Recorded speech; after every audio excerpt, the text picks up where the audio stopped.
عن أنس بن مالك رضي الله تعالى عنه قال قال رسول الله صلى الله عليه وسلم من قرأ إذا زلزلت الأرض زلزالها যে ব্যক্তি একবার ইযা জুলজিলাতিল আরদু জিলজালাহা তিলাওয়াত করবে উদিলাত লাহু বিনিসফিল কুরআন, আল্লাহ তাআলা ওই বান্দার আমলনামায় 15 পারা কোরআন খতমের সওয়াব দান করে দিবেন। সুবহানাল্লাহ। কয় পারা? 15 পারা। একবার সূরা জিলজাল যদি কোনো বান্দা তিলাওয়াত করে ওই বান্দার আমলনামায় 15 পারা কোরআন খতমের সওয়াব আল্লাহ তাআলা দিয়ে দিবেন। সুবহানাল্লাহ। সূরা জিলজাল সম্পর্কে গুরুত্বপূর্ণ কিছু কথা জানবো ইনশাআল্লাহ। এই সূরাটি 4টি অংশে আমি আপনাদের সামনে আলোচনা করব। 1 নম্বর, এই সূরা নাজিলের কারণ, সূরার শানে নজুল। 2 নম্বর, এই সূরাকে সূরাতুল জিলজালকে সূরাতুল জামিআ বলা হয়। 3 নম্বর, সূরাতুল জিলজালের ফজিলত। 4 নম্বর, সূরাতুল জিলজালের সংক্ষিপ্ত তাফসীর। 4টি অংশে এই সূরাটি আমরা আলোচনা করব ইনশাআল্লাহ। আল্লাহ নবী সাল্লাল্লাহু আলাইহি ওয়াসাল্লাম এবং মুসলমানরা যখন কিয়ামত সম্পর্কে আলোচনা করত, তো কাফেররা বিভিন্ন সময় বিভিন্নভাবে আল্লাহ নবী সাল্লাল্লাহু আলাইহি ওয়াসাল্লামকে প্রশ্ন করত, কিয়ামত কখন হবে, কিয়ামত কবে হবে। আল্লাহ নবী সাল্লাল্লাহু আলাইহি ওয়াসাল্লাম কিয়ামতের আলামত বয়ান করেছেন, কিন্তু কখন কিয়ামত হবে সেই কথা আল্লাহ নবী সাল্লাল্লাহু আলাইহি ওয়াসাল্লাম বলেন নাই, কারণ কিয়ামত সম্পর্কে আল্লাহ নবী সাল্লাল্লাহু আলাইহি ওয়াসাল্লাম জানেন নাই। সূরা লুকমানের 34 নম্বর আয়াতে আল্লাহ রাব্বুল আলামিন এই কথাটাই বলেছেন। সহিহ বুখারী শরীফের 50 নম্বর হাদিসে আল্লাহ নবী সাল্লাল্লাহু আলাইহি ওয়াসাল্লাম এই কথা বলেছেন। আল্লাহ তাআলা সূরা লুকমানের 34 নম্বর আয়াতে বলেন, 5টা বিষয় এমন আছে যে বিষয়গুলি দুনিয়ার কোনো মানুষ জানে না আমি আল্লাহ ছাড়া। সহিহ বুখারীর বর্ণনা, আল্লাহ নবী সাল্লাল্লাহু আলাইহি সাল্লাম বলেছেন, খামসুন লা ইয়ালামুহুন্না ইল্লাল্লাহ, 5টা বিষয় আল্লাহ ছাড়া কেউ জানে না। 5টা বিষয় আল্লাহ ছাড়া কেউ জানে না। তার মধ্যে 1 নম্বর বিষয় হলো ইন্নাল্লাহা ইনদাহু ইলমুস সাআ, কিয়ামত সম্পর্কে একমাত্র আল্লাহ তাআলাই জানেন কখন কিয়ামত হবে, দুনিয়ার কোনো মানুষ জানে না, আমি নবীও জানি না। 2 নম্বর ওয়ায়ুনাজ্জিলুল গায়স, আগামীকাল বৃষ্টি হবে কিনা সেটার জ্ঞান একমাত্র আল্লাহ তাআলার কাছেই আছে, দুনিয়ার কোনো মানুষের কাছে নাই। ওয়ায়ালামু মা ফিল আরহাম, মায়ের গর্ভে সন্তান ছেলে না মেয়ে সে সম্পর্কে আল্লাহ তাআলাই জানেন, আল্লাহ ছাড়া দুনিয়ার কোনো মানুষ জানে না। ওমা তাদরি নাফসুম মাযা তাকসিবু গাদা, আমি আপনি আমরা আগামীকালকে কি উপার্জন করব কেবল আল্লাহ তাআলাই জানেন, আল্লাহ ছাড়া আর কেউ জানে না। ওমা তাদরি নাফসুম বিআইয়ি আরদিন তামুত, আমি আপনি আমরা কোথায় কখন কিভাবে মৃত্যু হবে আমাদের সে সম্পর্কে একমাত্র আল্লাহ তাআলাই জানেন, আল্লাহ ছাড়া আর কেউ জানে না। এই কথাগুলো আল্লাহ নবী সাল্লাল্লাহু আলাইহি ওয়াসাল্লাম কাফেরদের প্রশ্নের জবাবে বলতেন। তারপরেও কাফেররা বিভিন্ন সময় বিভিন্নভাবে আল্লাহ নবী সাল্লাল্লাহু আলাইহি সাল্লামকে এবং মুসলমানদেরকে কটাক্ষ করত বিভিন্ন কথার দ্বারা। কিয়ামত হবে, তাহলে তোমরা সত্য কথাটা বলো না কেন, কখন হবে? ওয়ায়াকুলুনা মাতা হাযাল ওয়া'দু ইন কুনতুম সাদিকিন, যদি তোমরা সত্যবাদী হও, যদি তোমরা সত্যবাদী হও তাহলে কিয়ামত সম্পর্কে কথাটা বলে দাও, কখন কিয়ামত হবে। তো আল্লাহ নবী সাল্লাল্লাহু আলাইহি সাল্লাম বলতেন, কিয়ামত সম্পর্কে একমাত্র আল্লাহ তাআলাই জানেন কখন কিয়ামত হবে। তারপরে আল্লাহ নবী সাল্লাল্লাহু আলাইহি ওয়াসাল্লাম তিরমিজি শরীফের 2306 নম্বর হাদিস বয়ান করেছেন। আল্লাহ নবী সাল্লাল্লাহু আলাইহি সাল্লাম বলেন, আন নবী হুরায়রা রাদিয়াল্লাহু তাআলা আনহু قال قال رسول الله صلى الله عليه وسلم بادروا بالأعمال سبعا। 7টি জিনিস তোমাদের মাঝে আসার পূর্বেই তোমরা আমলের প্রতিযোগিতা করো। 7টি বিষয় তোমাদের মধ্যে উপস্থিত হওয়ার পূর্বেই তোমরা আমলের প্রতিযোগিতা করো, আমলের প্রতি উৎসাহিত হও। এমন 7টি বিষয়, যে বিষয়গুলো আসলে তোমাদের আমলের প্রতিযোগিতা করা, আমল করা তোমাদের জন্য কষ্টকর হয়ে যাবে। এই 7টি বিষয় আসার পূর্বেই তোমরা আমলের প্রতিযোগিতা করো, আমলের প্রতি উৎসাহিত হও। 1 নম্বর, আল্লাহ নবী সাল্লাল্লাহু আলাইহি সাল্লাম বলেন, এমন দরিদ্রতা, যে দরিদ্রতা আসার কারণে তোমরা আল্লাহ তাআলাকে ভুলে যাবা, দ্বীন ইসলামকে ভুলে যাইবা, আল্লাহকে রাসূলকে ভুলে যাইবা। এমন দরিদ্রতা তোমাদের মধ্যে আসার আগেই তোমরা আমলের প্রতিযোগিতা করো। আল্লাহ নবী সাল্লাল্লাহু আলাইহি সাল্লাম বলেন, হাল তানজুরুনা ইল্লা ফাকরাম মুনসিয়া। এমন দরিদ্রতার আশা কি তোমরা করো, যেই দরিদ্রতা আসলে তোমরা আল্লাহকে ভুলে যাইবা, দ্বীন ইসলামকে ভুলে যাইবা? এমন দরিদ্রতা আসার পূর্বেই তোমরা আমলের প্রতিযোগিতা করো, আমলের প্রতি উৎসাহিত হও। সাধারণত আমাদের সমাজে আমরা দেখতে পাই, যারা একেবারেই গরিব, অসহায়, সারাদিন কষ্ট করে উপার্জন করে, সন্ধ্যাবেলায় তারা এই উপার্জিত সম্পদ দিয়ে আহার করে ঘুমিয়ে যায়, ইবাদত করার মতো সুযোগ হয় না। তাদের স্বীকারোক্তি এটাই যে সারাদিন কষ্ট করে উপার্জন করি, কখন জোহরের নামাজ পড়ব, কখন আসরের নামাজ পড়ব, আর কখন মাগরিব পড়ব, সময় তো পাই না, কখন কি করব। তো আল্লাহ নবী সাল্লাল্লাহু আলাইহি সাল্লাম বলেন, এমন একটা সময় আসবে মানুষের মাঝে, এমন দরিদ্রতা চলে আসবে, মানুষ টাকার জন্য হাহাকার করতে থাকবে, খাবারের জন্য হাহাকার করবে, কিভাবে খাবার যোগাবে সেই চিন্তা ব্যস্ত থাকবে, আল্লাহকে ভুলে যাবে। এই সময়টা আসার পূর্বেই তোমরা আমলের প্রতি উৎসাহিত হও, আমল করো, আমলের প্রতিযোগিতা করো। আল্লাহ নবী সাল্লাল্লাহু আলাইহি সাল্লাম বলেন, 2 নাম্বার, আও গিনান মুতাগিয়া। এমন ধনাঢ্যতা আসার পূর্বেই তোমরা আমলের প্রতি উৎসাহিত হও, প্রতিযোগিতা করো। যেই ধনী হওয়ার কারণে আল্লাহকে ভুলে যায়, যারা টাকা পয়সা সম্পদ বেশি হওয়ার কারণে আল্লাহকে ভুলে যায়, এমন ধনাঢ্য অবস্থা আসার পূর্বেই তোমরা আমলের প্রতি উৎসাহিত হও এবং আমল করো, আমলের প্রতিযোগিতা করো। মানুষের টাকা পয়সা যখন বেশি হয়ে যায় তখন আল্লাহকে ভুলে যায়, আল্লাহর কথা স্মরণই থাকে না। আমরা যদি আমাদের দুচোখ চতুর্দিকে দৃষ্টি দেই, আমরা নিজেরাই একটু বিবেচনা করলে দেখতে পাই, যেই মানুষটা 1 বছর পূর্বে মসজিদের কোনায় বসে থাকতো, আল্লাহ আল্লাহ জিকির করত, সেই মানুষটা 5ই আগস্টের পরে আজকে কোটি কোটি টাকার মালিক হয়ে গেছে। এমন অসংখ্য মানুষ আমাদের সমাজে আছে। যেই মানুষটা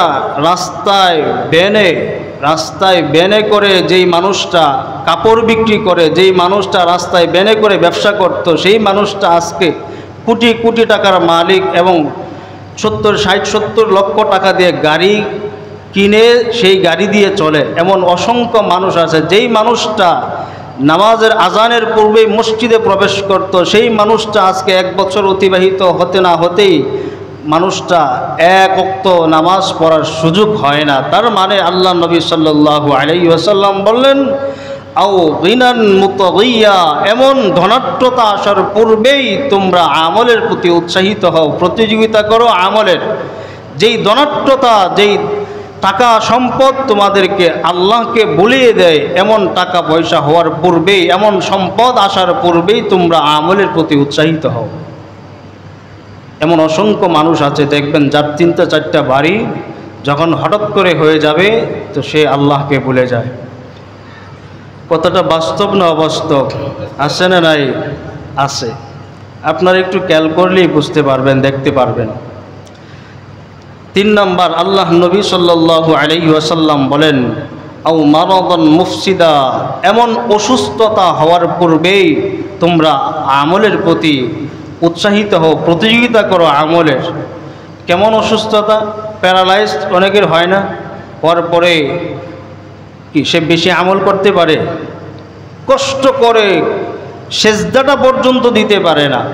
সিজদার যে মজা, জমিনে সিজদা করার যে মজা, সেই মজা পর্যন্ত সে পায় না, সিজদাই করতে পারে না। বসে বসে কত কষ্ট করে সালাত আদায় করে।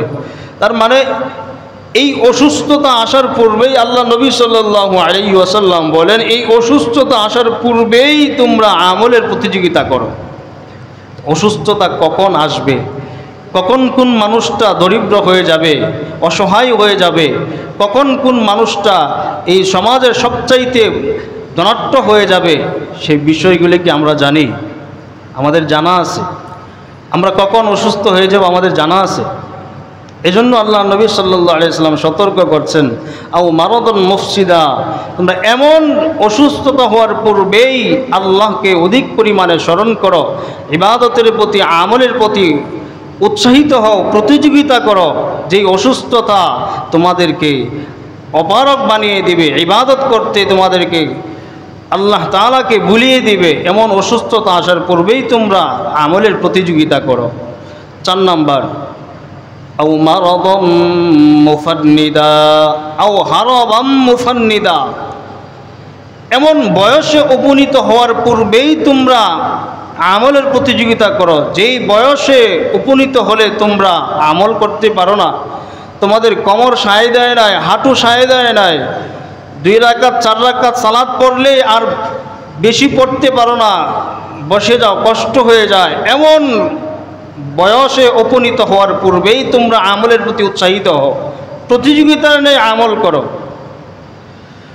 আল্লাহ নবী সাল্লাল্লাহু আলাইহি ওয়াসাল্লাম বলে 4 নম্বর, আও মাউতাম মুহজিজা, 5 নম্বর, তোমরা এমন মৃত্যু আসার পূর্বেই আমলের প্রতিযোগিতা করো। কেমন মৃত্যু? কখন মৃত্যু চলে আসে, হঠাৎ মৃত্যু চলে আসবে, বুঝতেও পারবে না, কোনো আলামত প্রকাশ পাবে না। তো আলামতবিহীন মৃত্যু আসার পূর্বেই তোমরা আমলের প্রতিযোগিতা করো। অনেক সময় আমরা দেখতে পাই হঠাৎ করে মৃত্যু চলে আসছে। মৃত্যু কার কখন হবে সেটা আমাদের কারো জানা আছে? জানা নাই। কখন মৃত্যু চলে আসে? আল্লাহ নবী সাল্লাল্লাহু আলাইহি ওয়াসাল্লাম এই জন্য বলছেন যে হঠাৎ মৃত্যু চলে আসার পূর্বেই তোমরা আমলের প্রতিযোগিতা করো, আমলের প্রতি উৎসাহিত হও। তো মৃত্যু আমাদের কার কখন চলে আসে আমাদের কারো জানা নাই। তো মৃত্যু আসার পূর্বেই আমাদেরকে আমাদের জীবন গঠন করতে হবে। 6 নম্বর, দাজ্জাল, দাজ্জালের ফিতনা আসার পূর্বেই তোমরা আমলের প্রতিযোগিতা করো, আমলের প্রতি উৎসাহিত হও। কেন? ফাশুদ্দা গায়িবিন ইয়ানতাজিরু আবিসসাআ, ফাশুদ্দা গায়িবিন ইয়ানতাজিরু আবিসসাআ, অপেক্ষমান অনুপস্থিত যত প্রাণী আছে আমাদের জন্য ভয়ঙ্কর বিপদ। তার সবচাইতে ভয়ঙ্কর বিপদ হলো, সবচাইতে ভয়ঙ্কর প্রাণী হলো দাজ্জাল। এই দাজ্জালের ফিতনা আসার পূর্বেই তোমরা আমলের প্রতিযোগিতা করো। 7 নম্বরে আল্লাহ নবী সাল্লাল্লাহু আলাইহি সাল্লাম বলেন, আবিসসাআতু ওয়াসসাআতু ফাতহা ওয়া আমর, আবিসসাআতু ওয়াসসাআতু আদহা ওয়া আমর, কিয়ামতের বিভীষিকাময় ভয়ঙ্কর সেই দিনটি আসার পূর্বেই তোমরা আমলের প্রতি উৎসাহিত হও, আমল করো, আমলের প্রতিযোগিতা করো। এই 7টা কথা আল্লাহ নবী সাল্লাল্লাহু আলাইহি ওয়াসাল্লাম এই হাদিসের মধ্যে বয়ান করলেন। এরপরে কাফিররা বিভিন্নভাবে আল্লাহ নবী সাল্লাল্লাহু আলাইহি সাল্লামকে এবং মুসলমানদেরকে কটাক্ষ শুরু করলো। এই মুহাম্মদ শুধু মিথ্যা কথা বলে, কখন কিয়ামত হবে, কখন মৃত্যু চলে আসবে, কখন কি হবে না হবে, সেগুলো মুহাম্মদ বানিয়ে বানিয়ে বলে ফেলে। বিভিন্নভাবে যখন মুহাম্মদ সাল্লাল্লাহু আলাইহি ওয়াসাল্লামকে কটাক্ষ শুরু করলো মুসলমানদেরকে নিয়ে, যখন তারা বলল ইসআলুনাকা আনিস সাআতি আইয়ানা মুরসাহা, বিভিন্নভাবে তারা মুসলমানদেরকে নিয়ে উপহাস শুরু করলো, তখন আল্লাহ তাআলা এই সূরা নাজিল করে তাদের দাঁত ভাঙ্গা জবাব দিয়ে দিলেন। আল্লাহ বলেন, ইযা জুলজিলাতিল আরদু জিলজালাহা, যখন প্রচণ্ড কম্পনে প্রকম্পিত হবে পৃথিবী, তখনই কিয়ামত হয়ে যাবে। আর যেদিন প্রচণ্ড কম্পনে প্রকম্পিত হবে জমিন আসমান সব কিছু ধ্বংস হয়ে যাবে, সেদিনই কিয়ামত ঘটে যাবে। তো কিয়ামত সম্পর্কে আল্লাহর নবী সাল্লাল্লাহু আলাইহি ওয়াসাল্লামকে যখন কাফেররা বিভিন্ন কথা বলতো, প্রশ্ন করতো, তখন আল্লাহ তাআলা এই সূরার এই প্রথম আয়াত নাজিল করে তাদের দাঁত ভাঙ্গা জবাব দিয়ে দিলেন। যেদিন পৃথিবী প্রচণ্ডভাবে কম্পনে প্রকম্পিত হবে, সেদিনই কিয়ামত হয়ে যাবে। সুতরাং কিয়ামতকে, সেই দিনটাকে তোমরা ভয় করো। কিয়ামত কখন হয়ে যাবে? যখন পৃথিবী ধ্বংস হয়ে যাবে, তখনই কিয়ামত হয়ে যাবে। সেদিনটাকে তোমরা ভয় করো। এই হলো সূরা নাজিলের কারণ, এই সূরার শানে নজুল। 2 নম্বর কথা, এই সূরা জিলজালকে সূরাতুল জামিআ বলা হয়। অর্থাৎ দুনিয়া আখিরাতের সমস্ত বিষয়গুলোকে আল্লাহ তাআলা সংক্ষিপ্তভাবে এই সূরার মধ্যে উল্লেখ করে দিয়েছেন। এজন্য এই সূরাকে সূরাতুল জামিআ বলা হয়। আবু দাউদ শরীফের 1399 নম্বর হাদিস, হযরত আব্দুল্লাহ ইবনে উমর রাদিয়াল্লাহু তাআলা আনহুর বর্ণনা। তিনি বলেন, আতা রাজুলুন ইলা রাসূলিল্লাহি সাল্লাল্লাহু আলাইহি ওয়াসাল্লাম, আল্লাহ নবী সাল্লাল্লাহু আলাইহি ওয়াসাল্লামের কাছে একজন সাহাবী আসলেন। আসার পরে তিনি বললেন, আকরানি ইয়া রাসূলুল্লাহ, ওগো আল্লাহর নবী আমাকে কোরআন শিখিয়ে দেন, আমাকে কোরআন শিখিয়ে দেন। তো আল্লাহ নবী সাল্লাল্লাহু আলাইহি ওয়াসাল্লাম বলেন, ইকরা সালাসান মিন যাওয়াতি আলিফ লাম রা, তুমি কোরআনের আলিফ লাম রা বিশিষ্ট 3টা সূরা তিলাওয়াত করো। আমি তোমাকে আলিফ লাম রা বিশিষ্ট 3টা সূরা পড়ায় দিব, তুমি আমার সাথে পড়ো। তো সাহাবী 3টা কথা বলছেন। কয়টা কথা? 3টা কথা। সাহাবী বলেন, ফাকালা রাসূলুল্লাহ সাল্লাল্লাহু আলাইহি ওয়াসাল্লাম কাবিরাত সিন্নি, ওগো আল্লাহর নবী আমার তো বয়স বেড়ে গেছে, আমি তো বৃদ্ধ হয়ে গেছি, আমার বয়স বেড়ে গেছে। 2 নাম্বার, ওয়াশতাদ্দাত কলবি, আমার হৃদয় তো কঠোর হয়ে গেছে, শক্ত হয়ে গেছে। 3 নাম্বার, অগলাতু লিসানি, আমার জিহ্বা শক্ত হয়ে গেছে, আমার জিহ্বা তো দুর্বল হয়ে গেছে। তো আমার বয়স বেড়ে গেছে। 2 নাম্বার, আমার অন্তর কঠোর হয়ে গেছে। 3 নাম্বার, আমার জিহ্বা ভারী হয়ে গেছে। আমি কি করে এত কঠিন সূরা আলিফ লাম রা 3টা সূরা কিভাবে পড়ব? আমার জন্য তো কষ্টকর হয়ে যাবে। আল্লাহ নবী সাল্লাল্লাহু আলাইহি সাল্লামের কাছে সাহাবী আসছে, আয়েশা বললেন, ইকরানি, আল্লাহ নবী আমাকে কোরআন শিখিয়ে দেন। আল্লাহ নবী সাল্লাল্লাহু আলাইহি সাল্লাম বললেন যে আলিফ লাম রা বিশিষ্ট 3টা সূরা আমি পড়ায় দিব, তুমি আমার সাথে পড়ো। তিনি বললেন, কাবিরাত সিন্নি, আমার বয়স বেড়ে গেছে। 2 নাম্বার, ওয়াশতাদ্দাত কলবি, আমার হৃদয় শক্ত হয়ে গেছে, আমার অন্তর কঠোর হয়ে গেছে। 4 নাম্বার, অগলাতু লিসানি, আমার জিহ্বা ভারী হয়ে গেছে। আমি কিভাবে এত কঠিন সূরাগুলো পড়ব? এরপরে আল্লাহ নবী সাল্লাল্লাহু আলাইহি ওয়াসাল্লাম বলেন, ক্বালা ইকরা সালাসাম মিন যাওয়াতি হামিম। তাহলে কোরআনুল কারীমের হামিম যে সমস্ত সূরার শুরুতে আছে, হামিম আছে না অনেক সূরার শুরুতে, হামিম যেই সূরাগুলির শুরুতে আছে এমন 3টা সূরা আমি পড়ায় দিই, তুমি পড়ো। সাহাবী বললেন, ফাকালা মিসলা মাকালাতিহি, সাহাবী আবার এই তিন কথাই বললেন, যে আল্লাহর নবী, আমার বয়স বেড়ে গেছে, আমার অন্তর কঠোর হয়ে গেছে, আমার জিহ্বা ভারী হয়ে গেছে, আমি কেমনে এত বড় সূরা পড়ব, এত কঠিন সূরা কেমনে পড়ব? তো আল্লাহ নবী সাল্লাল্লাহু আলাইহি সাল্লাম আবার বললেন, ফাকালা ইকরা সালাসাম মিনাল মুসাব্বিহাত,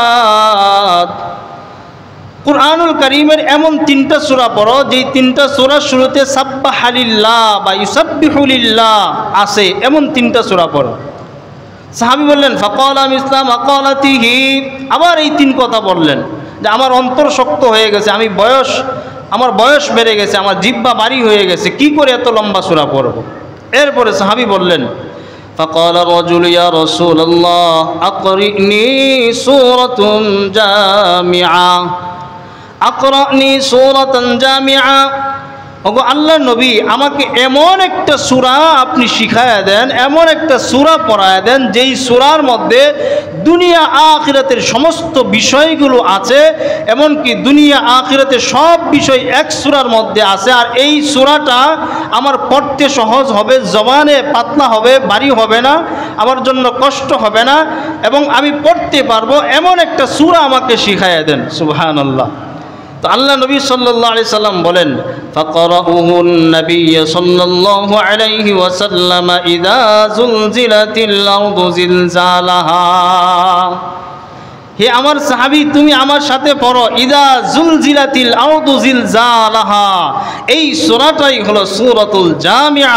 দুনিয়ার সমস্ত বিষয়, দুনিয়া আখিরাতের সমস্ত বিষয় যেই সূরার মধ্যে উল্লেখ করা হয়েছে, সেই সূরার নাম হলো সূরাতুল জামিআ বা সূরাতুল জিলজাল, সূরাতুল জিলজাল। এই জন্য এই সূরাকে সূরাতুল জামিআ বলা হয়। এই সূরার শেষের অংশের মধ্যে আছে, ফামাই ইয়ামাল মিসকালা যাররাতিন খায়রান ইয়ারা, কেউ যদি অনুপরিমাণ নেক আমল করে তার প্রতিদান সে পরকালে পাবে।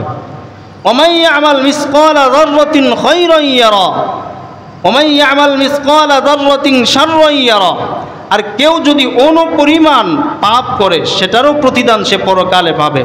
তাহলে আমার আপনার জীবন, দুনিয়াতে ভালোভাবে জীবন কাটানো বা নেক আমল করাটা আর বদ আমল করাটা, উভয়টার প্রতিদান আমরা কোথায় পাবো? পরকালে। আর পরকালে একজন মুমিনের সবচেয়ে বড় মাকসাদ কি? জান্নাত। একজন মুমিনের সবচেয়ে বড় মাকসাদ জান্নাত। তো দুটোটাই আমাদের প্রতিদান হবে পরকালে। এই জন্য দুনিয়া আখিরাতের সমস্ত বিষয়গুলি এই সূরার মধ্যে আল্লাহ তাআলা দিয়ে দিলেন, যেই কারণে এই সূরার নামকরণ করা হলো সূরাতুল জামিআ।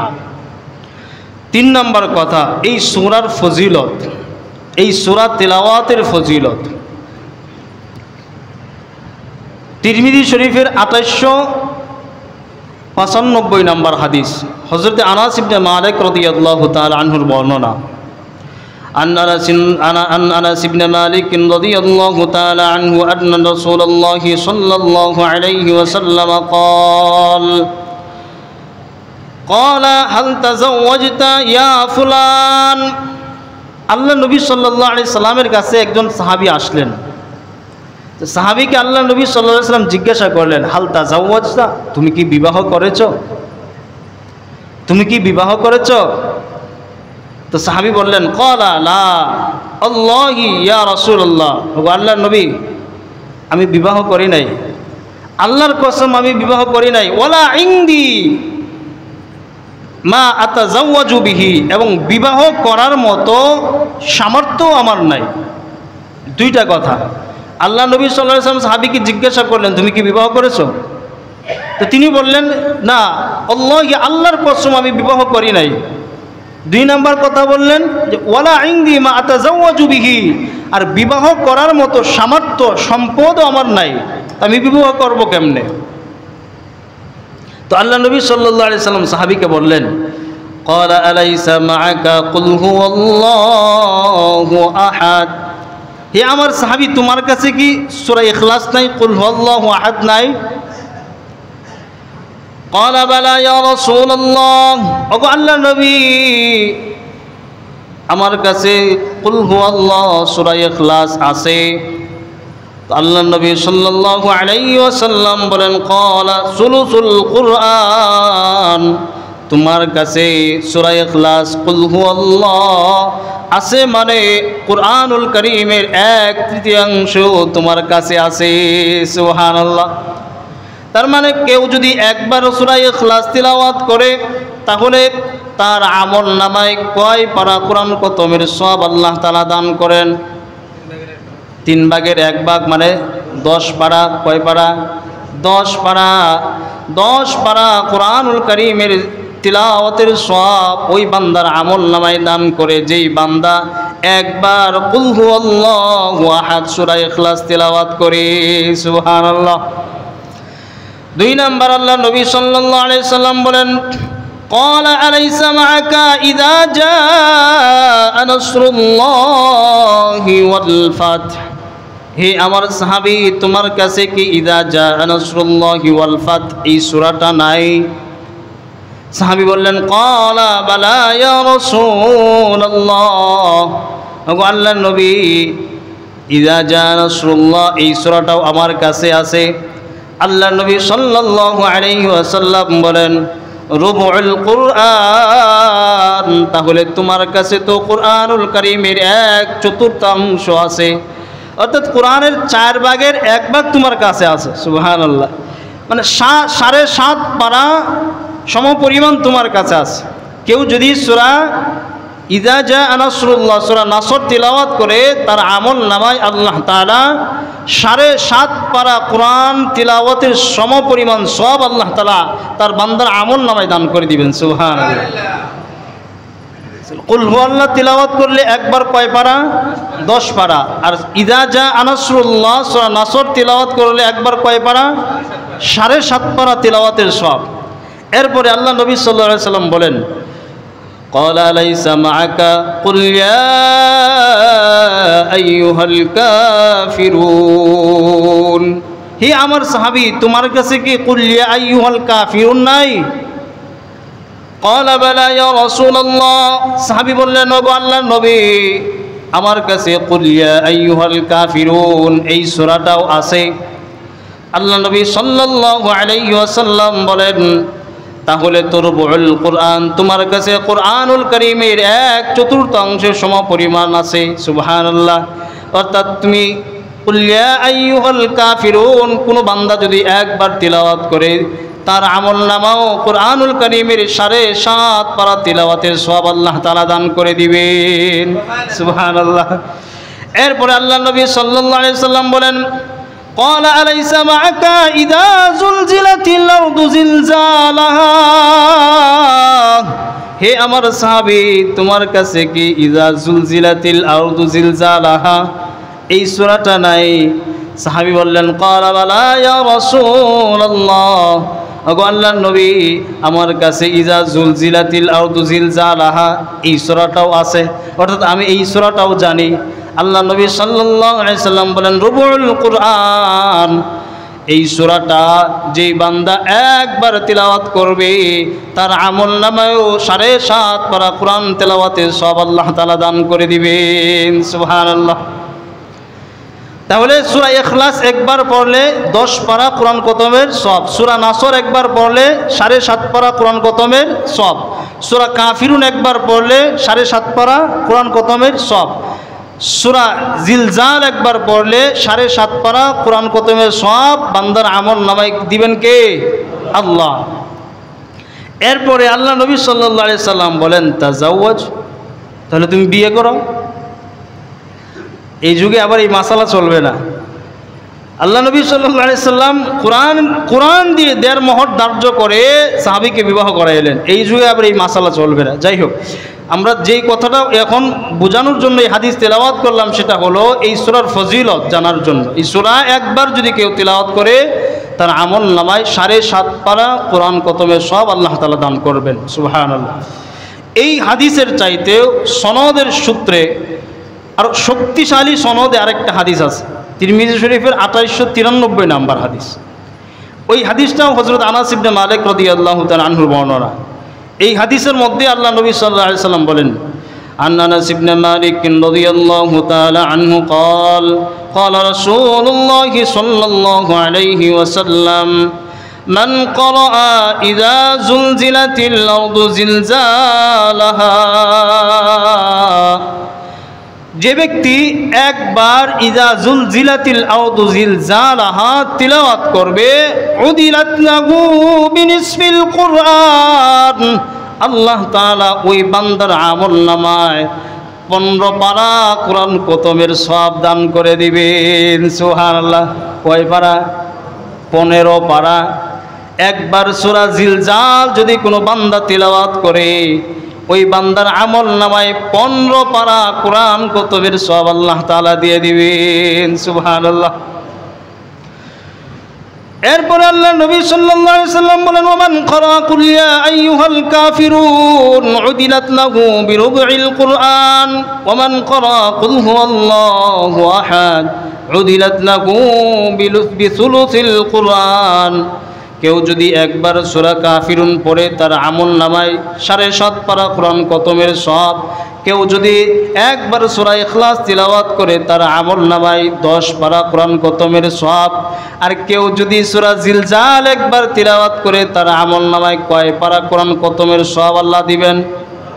15 পারা। কয় পারা? 15 পারা। তাহলে সূরা ইখলাস একবার পড়লে 10 পারা, দুইবার পড়লে 20 পারা, তিনবার পড়লে 30 পারা। সূরা ইখলাস আমরা পারি না, কি বলেন? পারি না সবাই? সূরা ইখলাস 3 বার তিলাওয়াত করলে আল্লাহ তাআলা আমার আপনার আমলনামায় 30 পারা কোরআন খতমের সওয়াব দান করবেন। সুবহানাল্লাহ। আর সূরা জিলজাল কয়বার? 2 বার। সূরা জিলজাল প্রথমবার পড়লাম, 15 পারা কোরআন খতমের সওয়াব আমার আপনার আমলনামায় দিবেন কে? আল্লাহ। দ্বিতীয়বার পড়লে পূর্ণ কোরআন খতমের সওয়াব আল্লাহ তাআলা আমার আপনার আমলনামায় দান করবেন। সুবহানাল্লাহ। তাহলে এই সূরার 3টা অংশের আলোচনা আমরা শেষ করলাম। সূরা নাজিলের শানে নজুল, 2 নাম্বার সূরাকে সূরা জামিআ বলা হয়, 3 নাম্বার সূরার ফজিলত। আগামী জুমায় ইনশাআল্লাহ এই সূরার সংক্ষিপ্ত তাফসীর আলোচনা করব। ইনশাআল্লাহ যারা সুন্নত পড়ি না, ক্বাবলা জুমা 4 রাকাত সুন্নত পড়ে নেই।